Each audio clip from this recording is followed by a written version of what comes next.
Vamos a hablar de Hegel para empezar esta sesión de hoy, porque la semana pasada habíamos indicado que Kant determinó que la razón, si bien puede formar juicios sintéticos a priori, analizando el mundo físico y todo lo que vimos el fin de semana, hacer ciencia,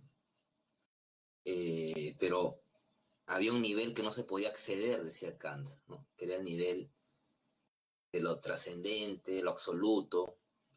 Entonces la razón es limitada, decía Kant, va a caer en analizar números, si quiere traspasar la frontera del mundo físico. En cambio, Hegel supera esa barrera que dice Kant. Hegel no ve problema alguno, Hegel no ve problema alguno en que la razón pueda lograr un conocimiento absoluto. Buenos días con todos. Lograr, repito, Hegel eleva la condición de sujeto a un nivel mayor, le da una trascendencia al sujeto, al yo, a la conciencia que hemos visto desde la modernidad, que este sujeto, esta conciencia, es razón pura, es razón, y la realidad es razón también. La realidad es razón. Quiero que identifiquen esta frase de aquí. Miren, todo lo racional es real y todo lo real es racional. Eso resume todo el pensamiento de Hegel, de que la actividad cognoscitiva es razón y la realidad que vemos también es racional. No hay... Acá se rompe el esquema sujeto-objeto que vimos con Kant, porque Kant hacía esa división del giro copernicano entre el sujeto y el mundo fenoménico. Entonces yo condiciono la realidad, decía Kant, ¿no? Con las ideas a priori, dijimos, el fin de semana. Pero con Hegel la situación cambia rotundamente porque ya no se siente esa dualidad, ¿no? Ya no se siente esa dualidad que empezó con Descartes, la sustancia rescoita, resistencia. Ahora todo es razón, o sea, el mundo en sí es razón también. Entonces, eso lleva a que el yo, nuestro yo, la conciencia o espíritu, como él lo denomina, está en constante movimiento. Nuestro espíritu está en constante búsqueda de saber de todos los temas. Y ese movimiento del espíritu es progresivo. Era la época también en que Hegel vivió el siglo XIX, inicio del XIX, en su plena etapa académica, y era la época del romanticismo. El romanticismo buscaba esa integración cósmica entre el ser humano y la realidad. Había una idea de que el ser humano podía lograr alcanzar lo divino mediante la razón en todos los temas, en el arte también, en el arte, en lo político, la Revolución Francesa, lograr esos ideales de libertad, de que todos son iguales, todos son hermanos. En el arte decía la música de Beethoven, por ejemplo, la novena sinfonía, era la hermandad, el júbilo. Entonces, también Hegel vivió esas épocas donde la mente, la razón puede captar todo, sin límites. No es como Kant decía, no, la razón puede captar lo físico y nada más, pues no. Por eso acá dice al inicio, su filosofía representa un sistema deductivo cuyo objetivo es alcanzar el conocimiento absoluto. Claro, el todo. Y eso lleva a todos los temas, en lo biológico, lo político, artístico, religioso, todo. Entonces, hay que analizar la segunda parte para que entiendan lo que estoy hablando un poco más. Dice acá, lo finito que es cada uno de nosotros, solo tiene sentido como parte de lo infinito. Todo cuanto existe, existe es constituyente pues del absoluto. Lo finito que es cada uno de nosotros se siente parte del cosmos, de lo cósmico, del todo, de la realidad, lo absoluto. Y lo absoluto está en mí, ¿no? Ahora, este movimiento del espíritu que les decía, este movimiento del espíritu tiene etapas, conocido como la dialéctica hegeliana, la dialéctica hegeliana. Eh, y esta dialéctica hegeliana creo que es el mejor arma que ha dejado Hegel a la posteridad, porque los que vienen como Marx, por ejemplo, lo considera este método, aunque Marx le da un giro a su manera, Marx y Engels, pero este método como que da a entender que hay un constante progreso en todo, o sea, no hay retorno a una limitación, ¿no? Como que los errores se superan con este movimiento dialéctico del espíritu. Por ejemplo, ¿no? O sea, pongamos un caso, una semilla, ¿no? Entonces, esa semilla tiene cierto espíritu, una espiritualidad de ser un vegetal, ¿no? Pero para que brote esa semilla, para que brote a una flor, planta, no sé, tiene que suceder una transgresión de sí mismo, ¿no? Una transgresión de sí para hacer un para sí, otra cosa, para hacer una planta. Entonces, si no sufre esa transgresión, ese cambio, se muere esa semilla, ¿no? En el camino. Pero si pasa a otro estado, ya cuando brota la semilla y sale sus hojas, ¿no?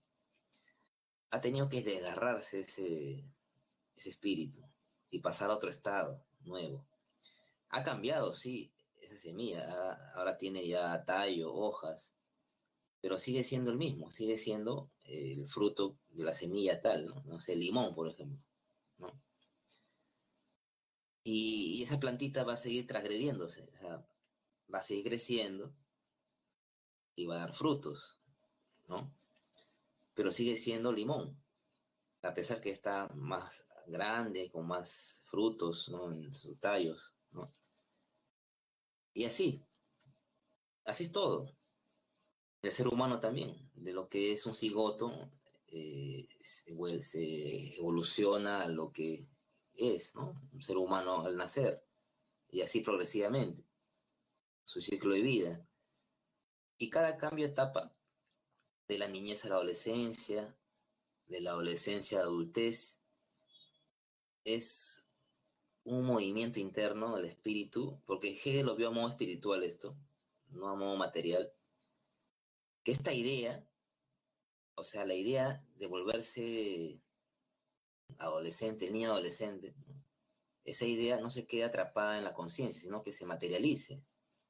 La cosa es que la idea de algo tiene que materializarse, como el limón les digo, ¿no? O sea, la idea de árbol de limón tiene que materializarse, no quedarse en la semilla y morir. Pero para cambiar se sufre un desgarramiento, ¿no?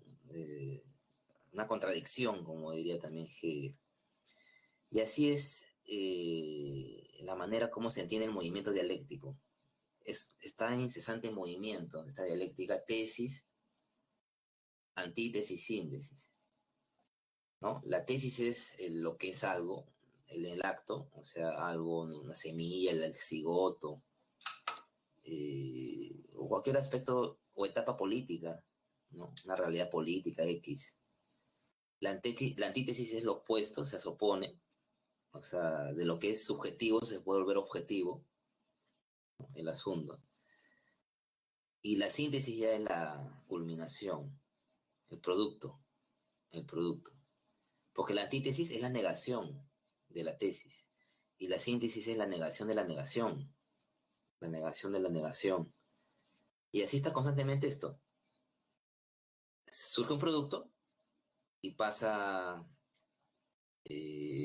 una circunstancia que se desgarra el espíritu de nuevo y cambia otro estado, pero sigue siendo lo que es ese objeto.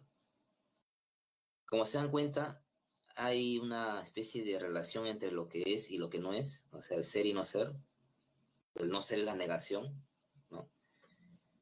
Y todo está en constante cambio, así.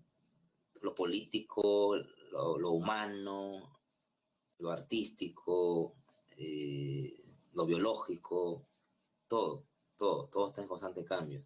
Por eso dice, este devenir o movimiento tiene una finalidad, la cual es que la razón alcance el saber absoluto.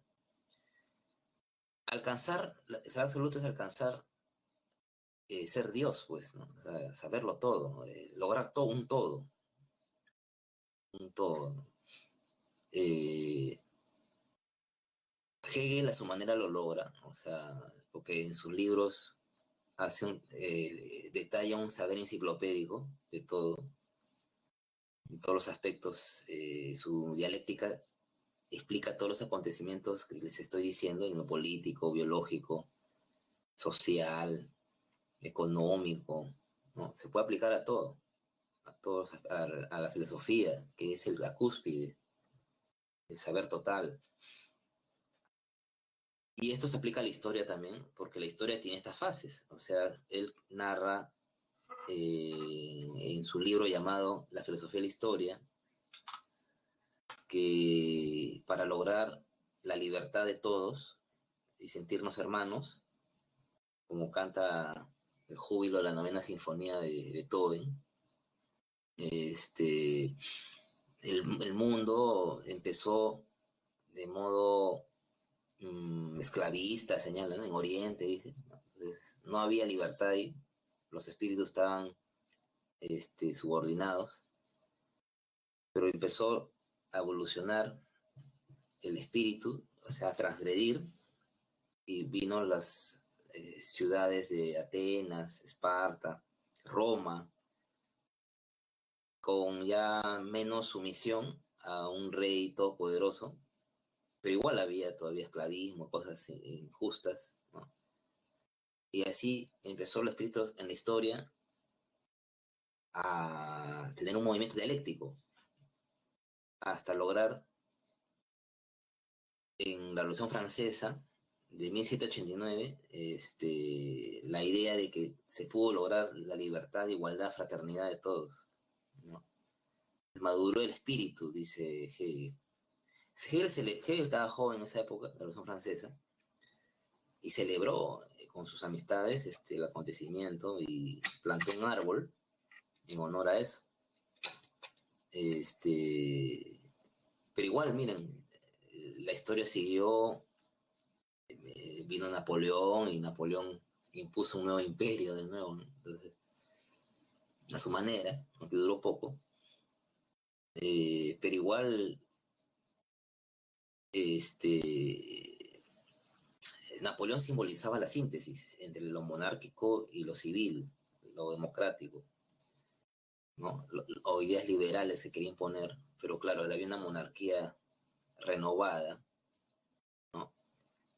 Hay una anécdota de Hegel con Napoleón, que lo vio por su ventana cuando conquistó la antigua Alemania, Napoleón, y Hegel dijo, ahí está la razón a caballo, dijo. O sea, la razón que lo logró todo.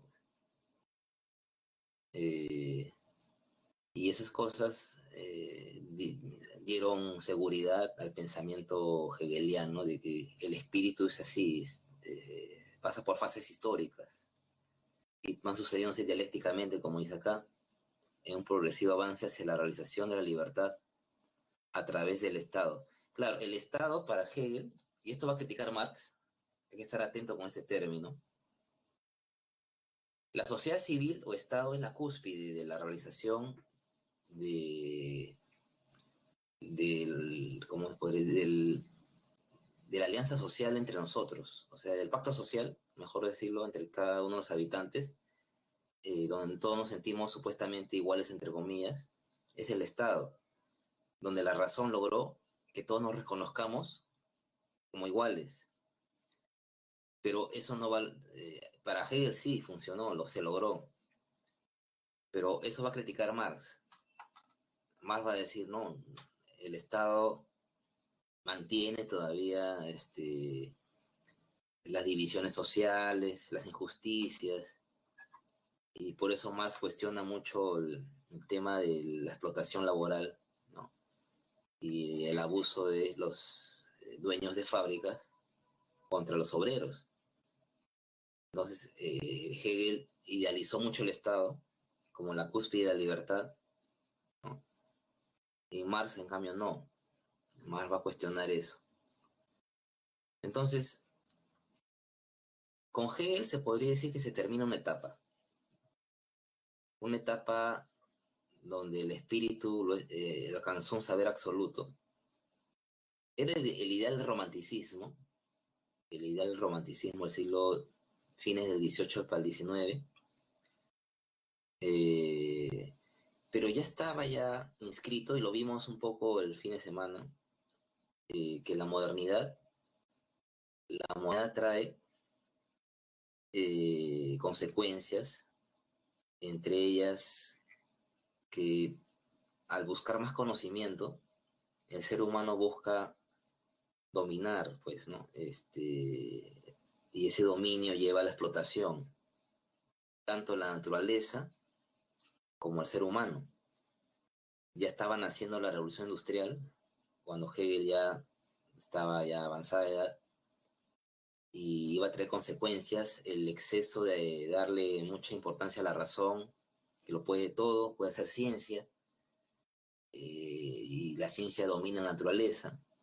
Entonces la modernidad tenía inscrito eso, que la sabiduría, de la mano con la ciencia, podía controlarlo todo. El símbolo de la modernidad, con esas ansias de poder, es Fausto, pues el Fausto de Goethe. Fausto quería conocerlo todo, ¿no? Entonces, para dominar todos los aspectos de la naturaleza.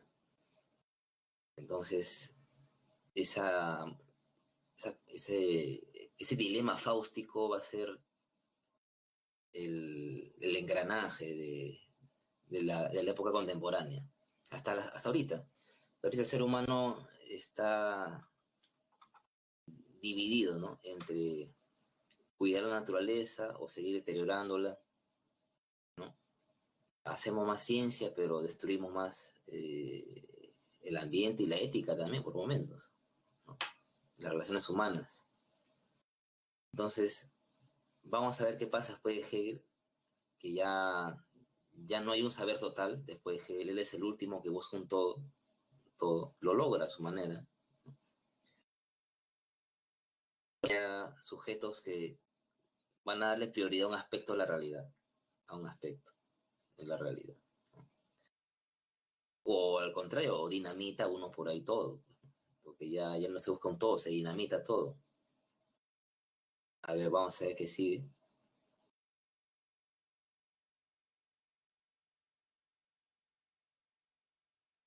Bueno, acá un poquito resumiendo lo de Hegel que ya mencioné,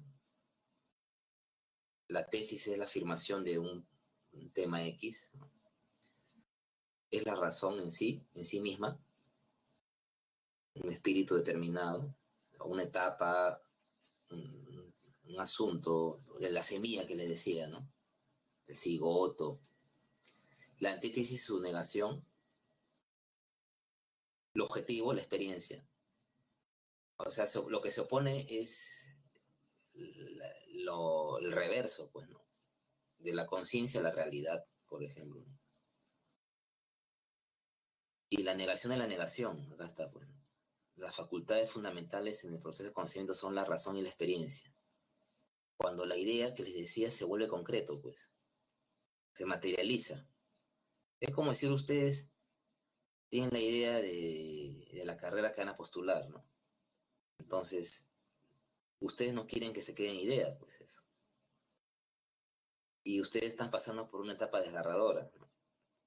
Para lograr el objetivo de ingresar, pasar los exámenes, ¿no? Entonces, para materializar esa idea de su carrera, no sé, abogado, lingüista, etcétera, ¿no? Sociales, o lo que ustedes han elegido. Entonces, cuando logren el ingreso, va a surgir esa negación en la negación, porque ya se volvió idea, pero la idea se volvió concreto. La idea que tienen de la carrera X que han elegido se va a volver concreto, concreto, ¿no? Pero tienen que pasar estas etapas, tienen que pasar.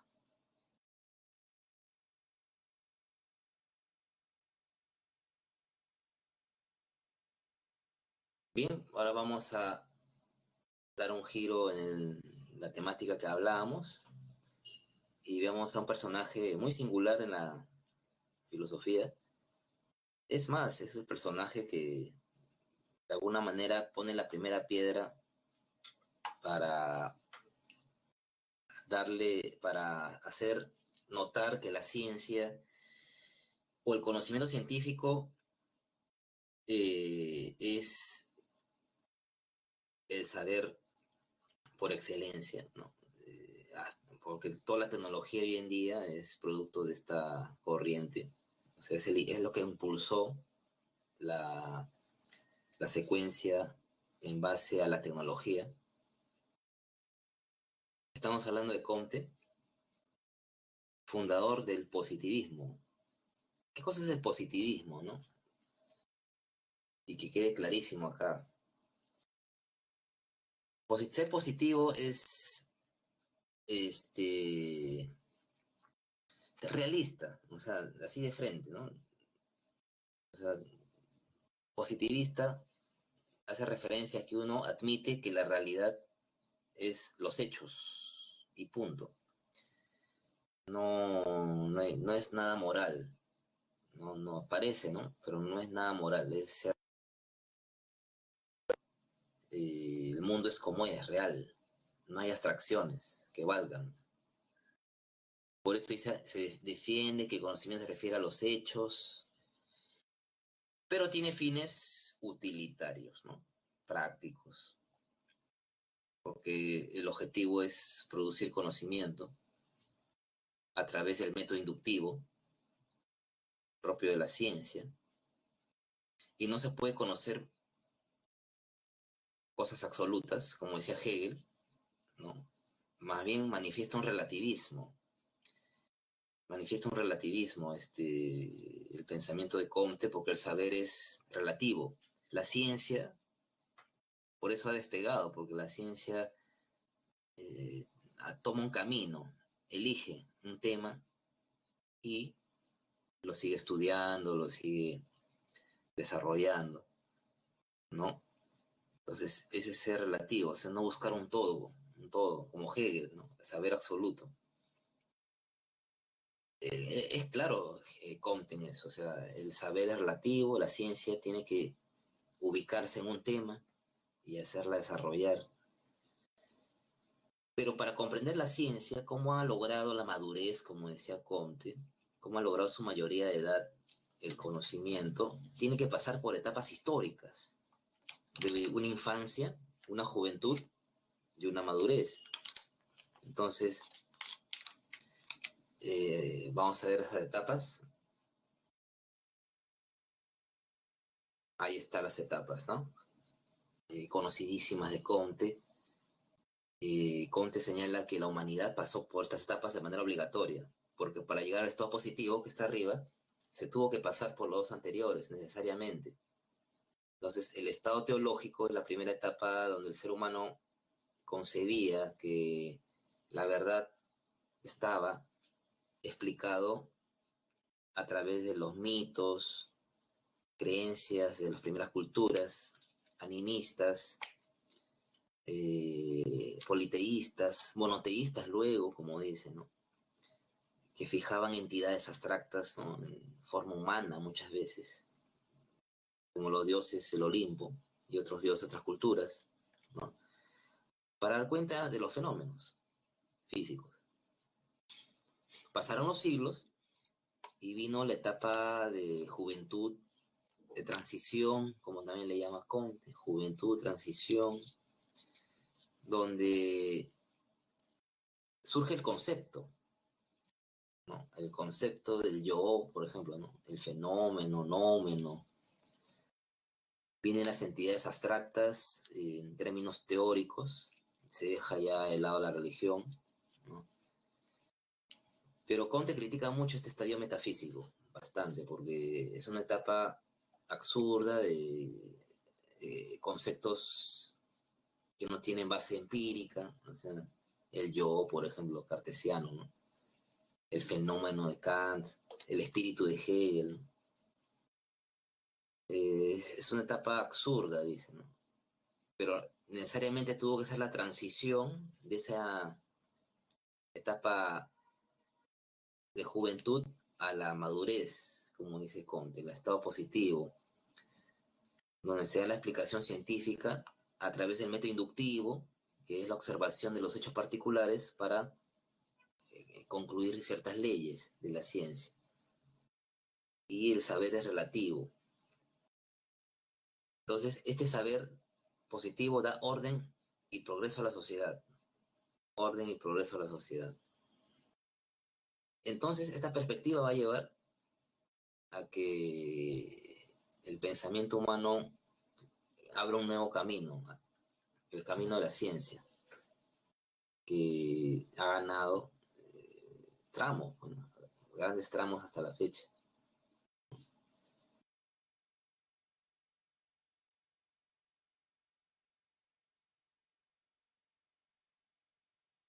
Eh, entonces, Comte fue testigo de que el mundo era otro, la revolución industrial que les decía, ¿no? Hace instantes, ¿no? Trajo un mundo nuevo, un mundo donde el apetito de saber iba de la mano con lo práctico, la explotación de la naturaleza y al ser humano llevaron a nuevas condiciones sociales, y lo económico iba a ser lo que determinaría, en cierta manera, las divisiones sociales, lo económico. Aparecen nuevos personajes ya en escena, el obrero en las fábricas, porque antes no había esa clase social, era el feudo o el taller donde no había un salario, no había un salario, pero con la clase obrera y en la fábrica sí va a haber un salario ya, el pago por la fuerza laboral. Era el precio por hacer desarrollar la ciencia, pues, ¿no? O sea, era el precio por hacer máquinas, pues, ¿no? O sea, las fábricas crean máquinas, entonces, objetos. El precio a pagar era el ser humano, ¿no? Involucrado ahí para hacer ciencia, ¿no? Y dominar la naturaleza. En ese sentido va a aparecer en escena también un Marx que buscará dar una cierta solución a ese mundo dividido y explotado. Porque Comte también a su manera, o sea, Comte también dio pautas al respecto. También Comte fue testigo de que había fábricas y explotación. Comte sugirió que los técnicos y la ciencia, o sea, la ciencia en sí desarrolle la solución al tema de la explotación. Comte creó una física social, una sociología, y esa sociología o física social de Comte promovía que los técnicos lideren el Estado. Pero Comte ya había dogmatizado demasiado su posición, Comte, o sea, hizo hasta una religión de eso, ¿no? Una religión positiva, de que la ciencia va a lograr las mejores condiciones para el ser humano, hagamos más ciencia, como sea, para mayor confort al humano. Comte fue más optimista en el tema de que la ciencia iba a dar mejores condiciones al ser humano. Había planes sociales, ¿no? Como les digo, o sea, los técnicos lideren el Estado, y se creen barrios obreros, ¿no? con igualdad de condiciones, perdón, pero que se promueva más ciencia en Comte. O sea, la ciencia tenía que desarrollarse más. Eh, pero quien examina mejor esa área de la explotación y la injusticia va a ser Marx, quizás, ¿no? Marx también un poco sugiere que las fuerzas productivas se desarrollen, ¿no? O sea, lo que sería la ciencia y el conocimiento científico y sus objetos que se creó ya eran irreversibles. Ya el ser humano ya quería más ciencia, ¿no? El tema era que unos se estaban deshumanizando, pues, ¿no? Entonces, Comte dio soluciones a su manera, una física social donde se haga estudios matemáticos, estadísticos de cómo mejorar la sociedad con la ayuda de la ciencia. Y Marx, en cambio, lo vio de otro lado. Marx lo vio por el lado de la revolución, una revolución que logre abolir la propiedad privada y el Estado y la religión. Y la religión, ¿no? Ustedes me preguntaron la vez pasada, ¿no? Que quién es el más ateo, ¿no? Entonces, que Marx sería el más ateo de todos, ¿no? Porque Marx sí negaba toda religión, es el opio del pueblo, decía, es el opio del pueblo. Su religión era que todos seamos, acá está un poco lo de Hegel quizás, todos seamos humanos hermanos, ¿no? Hermanos, ¿no? Seres humanos hermandados, ¿no? Unidos, trabajando todos y desarrollar la sociedad con la tecnología de la mano. Eso sí, la tecnología tenía que seguir para adelante. No se podía detener el avance tecnológico, ¿no? Porque Marx también estaba convencido de que los medios de producción, mientras más progrese, va a concientizar al obrero más para que logren liberarse de la explotación, ¿no? Y tomen los medios y surja la revolución del proletariado, ¿no? En la pregunta, voy a responderlas. Tenemos eh, el tiempo. El primer epistemólogo. Se podría decir que sí, de alguna manera, viéndolo desde un punto de vista teórico, ¿no? Un epistemólogo va a surgir a partir del siglo XX, en términos semánticos, el epistemólogo, con el Círculo de Viena, y todo el positivismo lógico, porque ellos ya van a sentar las bases de apoyarse en la lógica, las matemáticas y analizar las teorías. Eh, Oficialmente la epistemología surge en el siglo XX con el Círculo de Viena, pero es un precursor importante Comte, obviamente, porque Comte deja las bases, como dejó un Descartes para la modernidad. Comte dejó las bases para el despegue del conocimiento científico, la importancia y en todos los aspectos de lo científico. Porque Comte estaba convencido que la ciencia da solución a todo, cosa que el siglo XX al final nos deja un sinsabor con las bombas nucleares. Entonces, pero la ciencia es importante, ¿no? O sea, hoy queremos ciencia, con la vacuna, por ejemplo, ¿no? Entonces, tiene sus cosas buenas y malas, la ciencia. Entonces, un primer teórico de la ciencia, mejor llamarlo a Comte, mejor, ¿no? Porque la epistemología como carrera es ya el siglo XX, más específico. Y la segunda pregunta, por supuesto, Rus, y vamos a hablar de Marx a fondo. Marx es un materialista convencido. Hizo una tesis sobre Demócrito y Epicuro, pues, para sacar su licenciatura, ¿no? Y eso lo mantiene siempre, o sea, su materialismo, su realismo total. Y como ven la imagen ahí, ¿quién está en la foto? Hegel, ¿no? Entonces Hegel, para Marx, estuvo de cabeza. O sea, el método estuvo genial, la dialéctica, la contradicción, la superación de etapas, negación de la negación, ¿no?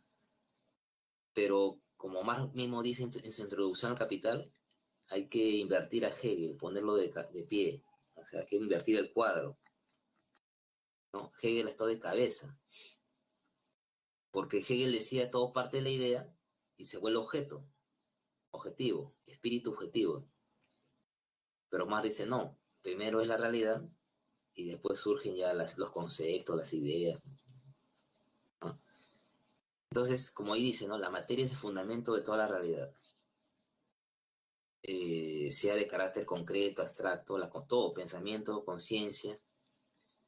Como Demócrito, un poco que decía que los átomos, el alma es un compuesto de átomos, entonces, un poco le ha quedado esa influencia. Y aplica la dialéctica a la historia. Ahora, no hay que quitarle mérito a Engels, su amigo del alma y colega. Engels, Marx, sin Engels no pudo haber sido Marx, dicen muchos. Porque Engels le aclaró mucho sobre Hegel, bastante. Marx era un erudito, era un hombre sabedor de historia, de economía, pero Engels le explica mejor la dialéctica, o sea, le instruye Engels como amigo, colaborador, y el genio de Marx crece más, crece. La sociedad, la economía, lo cual se conoce como materialismo histórico. Entonces, desde joven Marx estaba convencido de que la sociedad estaba yendo en un sentido decadente, o sea, había muchas divisiones sociales, injusticias, y lo conoce cuando viaja a París, con Engels, viajan y ven toda la realidad de la explotación, y Marx se convence que ya tiene que dedicarse a averiguar qué está pasando, y empieza a leer economía con más énfasis, y critica a Adam Smith, su optimismo, ¿no? De que la mano invisible ordena todo, el sistema económico, el libre mercado, ¿no? Y Marx dice, no, este, todo progreso, todo desarrollo, toda creación de mercancías, lleva a la otra parte que la degradación del ser humano. Mientras más crea el ser humano, más horas trabaja, entonces el trabajador se vuelve bestia, mercancía, se desvaloriza. Y lo que crea el trabajador vale más, o sea, el producto vale más que el mismo trabajador. Entonces, ese análisis económico-social de Marx es muy, ¿cómo se podría decir? Valioso. Ya su proyecto político ya suena utopía por momentos y no se ha logrado. Fue un ideal, ¿no? Lo de Marx, ¿no? Pero su análisis económico-social sí es de primer nivel, ¿no? Y acá se dice, ¿no? Engels aplicó la dialéctica a la naturaleza para descubrir a partir de esto la ley fundamental de venir. Por eso les decía, Engels es el que tiene mejor conocimiento de la dialéctica hegeliana y le explica a Marx y Marx y Engels le dan un sentido más realista a la dialéctica, como lucha de clases en la historia, lucha de clases. Esta frase de Marx encierra todo. La desvalorización del mundo humano crece en razón directa de la valorización del mundo de las cosas. Eso tiene que ver con el trabajo enajenado o alienado, de que queremos más confort, productos sofisticados, ¿no? Entonces, a más esos productos, más se va a desvalorizar el ser humano, ¿no? Y se da hasta la fecha, ¿no? Muchas fábricas de ropa, zapatilla, implantan sus fábricas en Asia y ahí les pagan poco. Y están horas ahí cosiendo la zapatilla, poniéndole la etiqueta, con un mísero sueldo y nosotros nos ponemos esas cosas, ¿no? Entonces, se da todavía hasta la fecha la explotación del ser humano.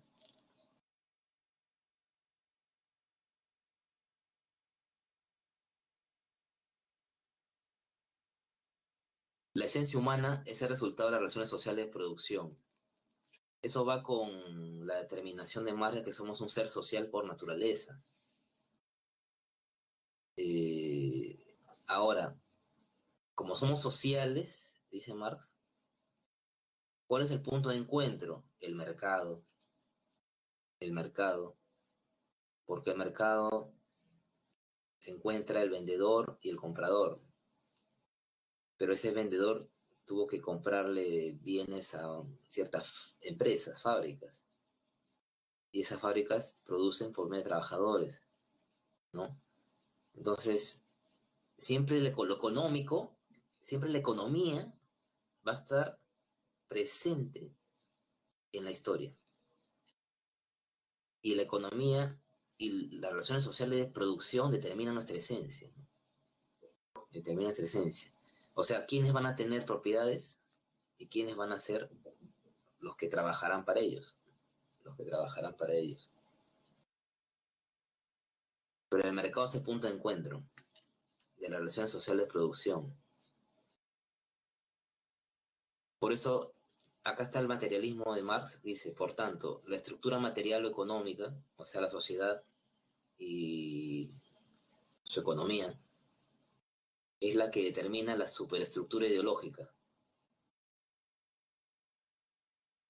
Es decir, el ser social determina la conciencia social. Por ejemplo, ¿no? O sea, el mundo de hoy es un mundo donde predomina la economía de libre mercado, ¿no? Y la economía de libre mercado de la mano con la tecnología, porque había una alianza entre el capitalismo y la tecnología digital, ha fomentado recursos estimulantes que ha llevado al ser humano a ser consumista. Entonces, el consumismo, producto de esta alianza entre el capitalismo y la era digital, ¿no?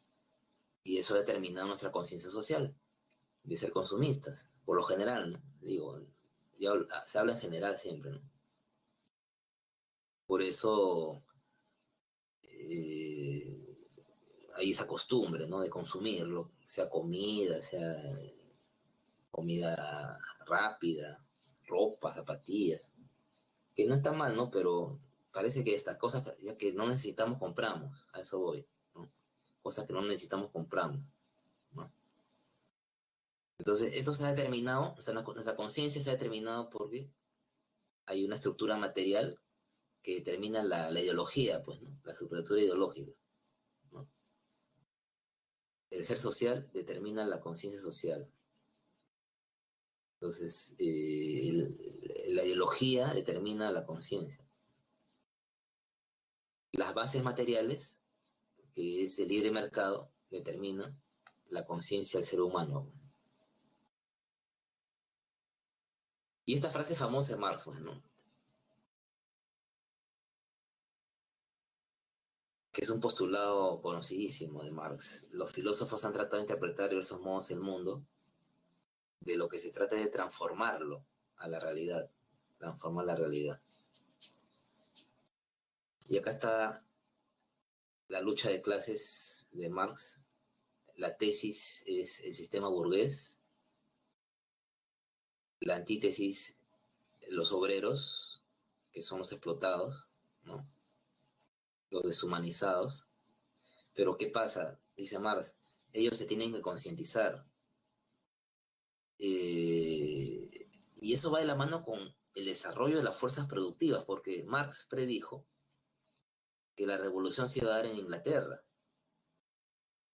porque más iba a concientizar el obrero de que la ciencia progresa y él se siente en desventaja, no se siente beneficiado del desarrollo del conocimiento científico, la tecnología y las industrias.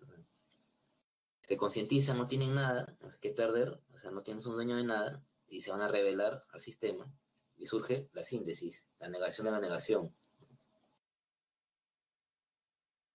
Y ya viene, pues, ¿no? La revolución. Pero no sucedió eso, sucedió en Rusia, pues, ¿no? Un estado semifeudal. La revolución de Lenin, ¿no? En 1917. No se cumplió.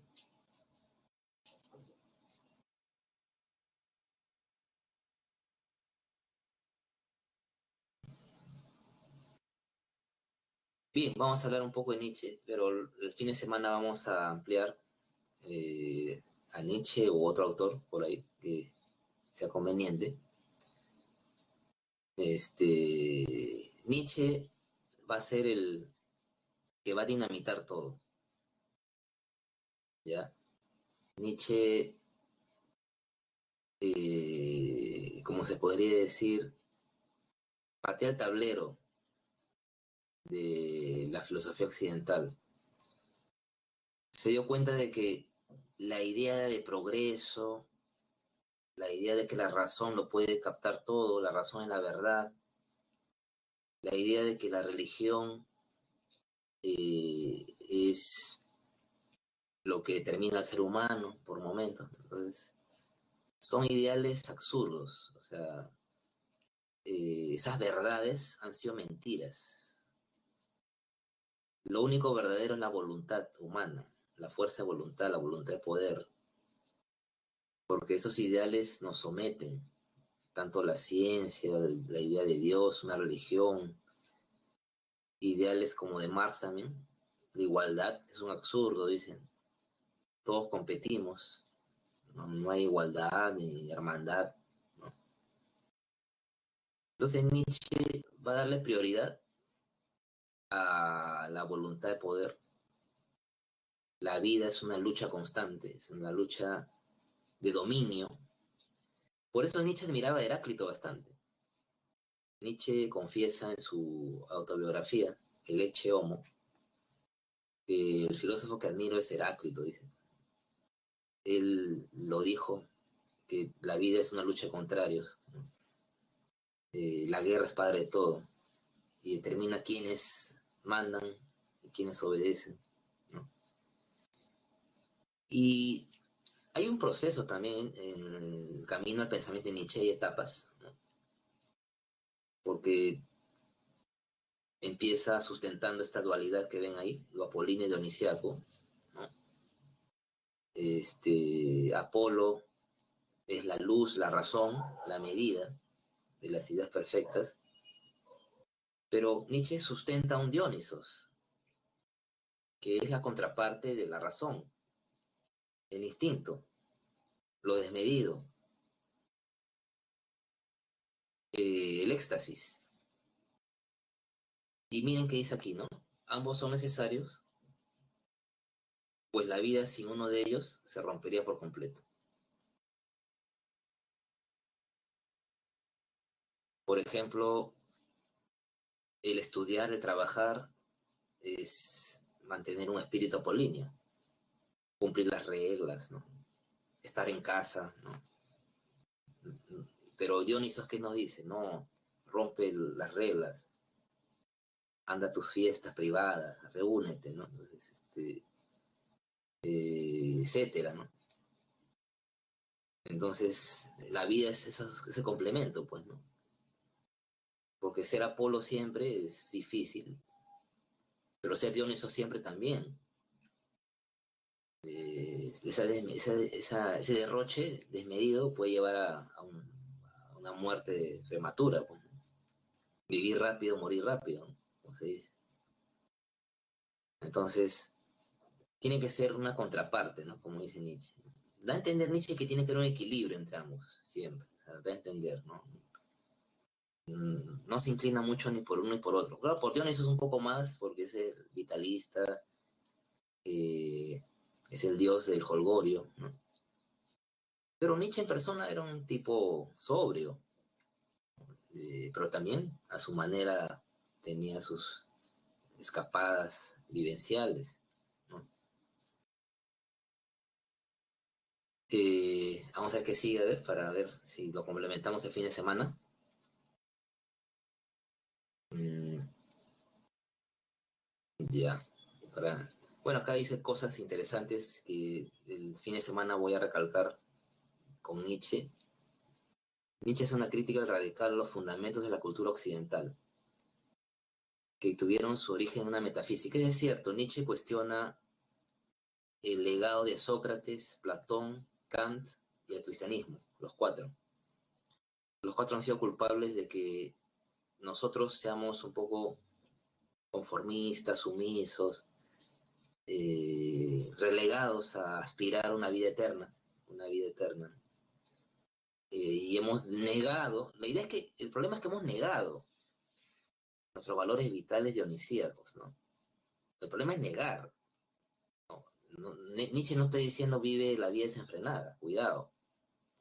Nietzsche dice, tenemos que tener una vida polígea, ¿no? O sea, trabajar, estudiar, ¿no?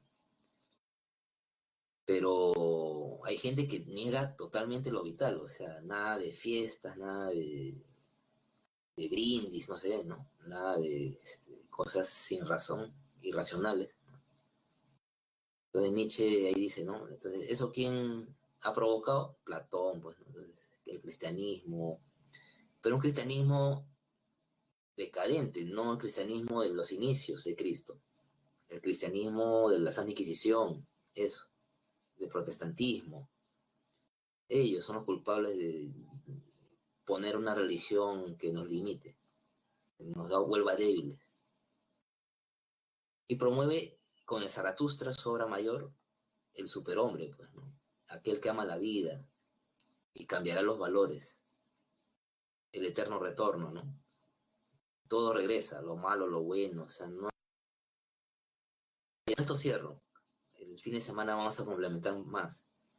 La idea de eterno retorno critica a Comte y a Marx, porque Marx decía comunismo, fin de la historia, Comte la ciencia, el progreso, pero Nietzsche dice no, siempre hay altas y bajas, ¿no? En la historia. Y en la época que estamos ahorita, con la pandemia y todo, lo dice todo, pues, ¿no? Lo dice todo, ¿no? Parecía que todo iba bien, pero todo volvió a decaer de nuevo. Tomen las claves, por favor, chicos, para ya dar pase a colega.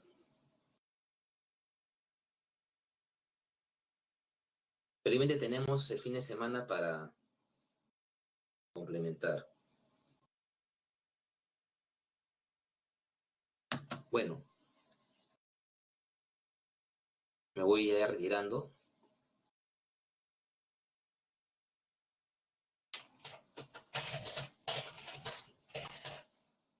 Hasta el fin de semana, chicos, ¿ya? Vengan leyendo, sus preguntas traen el fin de semana también. Gracias, nos vemos, cuídense, gusto.